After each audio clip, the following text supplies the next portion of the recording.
I've been reviewing and curating my own photographs, thinking about my process, the gear that I use, the gear that I suggest other people to use, and my photography philosophy as well. I've mentioned this many times before, but I'm still trying to figure out what my photo book could potentially look like. I'm in the process of designing it, sequencing it, and curating my photographs as well. And some of these photographs have really interesting stories and memories that I'd like to share with you today. Hi, my name is Jorge. Welcome. On this channel we merge creativity and productivity to try to live a more fulfilling life.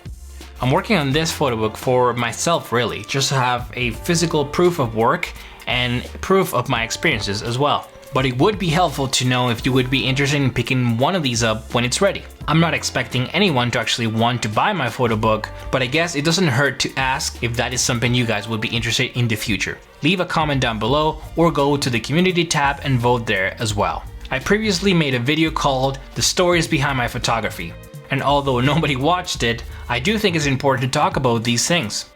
Gear is not everything, and most of our time as photographers is spent capturing moments in time after all. So to me, those moments can be really important and worthwhile talking about as well.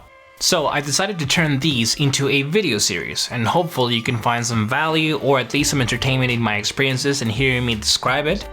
So these are the stories behind my photography, episode 2. Let's get started.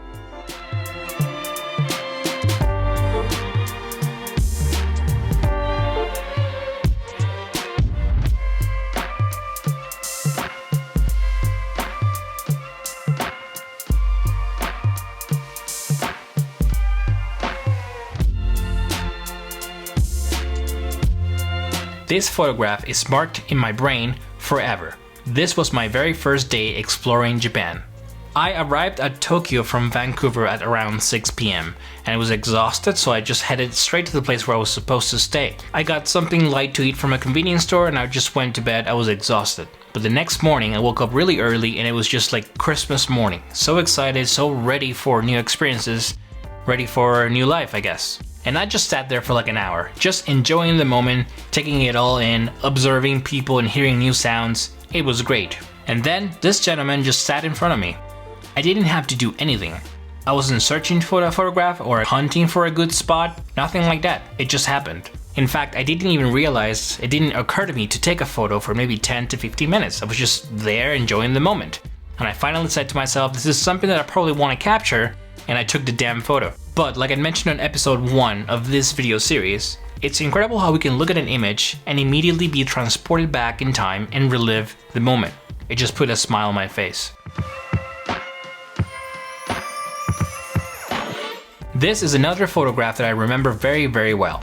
I don't take photographs of animals or pets, but this one is important. The previous day I received a phone call from my parents letting me know that our family dog passed away. And for us, pets are like family members, so it definitely sucked. Especially not being here in Canada, not being able to say goodbye, whatever that means. So the day after, I find myself standing here, just waiting for the green light to cross the street, and I see this little dog just being still and just staring. Which, if you ever try to take photos of pets or toddlers, then you know how difficult it is to get them to stay still. I had enough time to change my camera settings, and I had enough time to select the Acros or Acros film simulation on my Fuji camera, the X100F. It was a good moment. It wasn't filled with sadness or sorrow. I was just thankful that the dog was not moving too much, and I was able to capture the image. This photograph right here captures an idea. This is the image I think about when I smell ramen.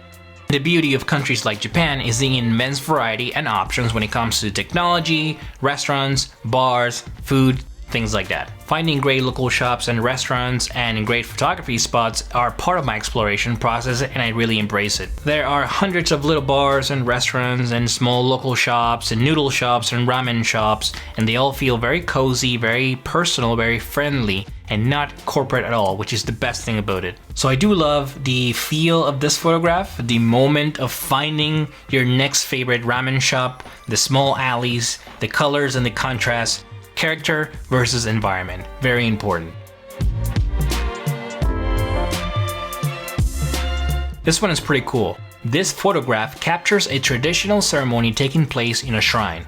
Although it's not uncommon to see events and ceremonies happening, these don't happen every day as well. So witnessing something new and enjoying the ceremony and catching the light at the right time of the day can be a small victory worth celebrating.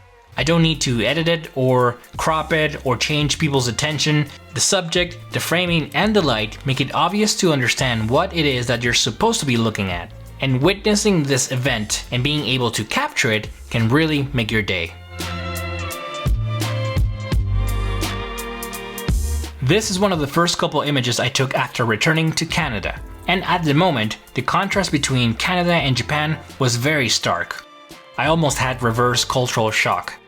It was the beginning of the pandemic here in Canada, so everything was starting to go into lockdown. However, my experiences in Japan were very different. Everything's very hectic, very condensed, lots of people everywhere, and spaces are fairly small. So seeing areas like this, empty, with lots of room, devoid of human beings, made it feel uncanny, almost like a stark contrast to what I was used to already. This really solidified the notion in my head that I need people in my images. I can't photograph buildings or things without people. There's nothing wrong with that, and you can go ahead and do that if it makes you happy. It's just not my thing. Character versus environment is what really matters to me. That relationship and the balance of that equation. So there's very few images from me that you'll see that have no people in it.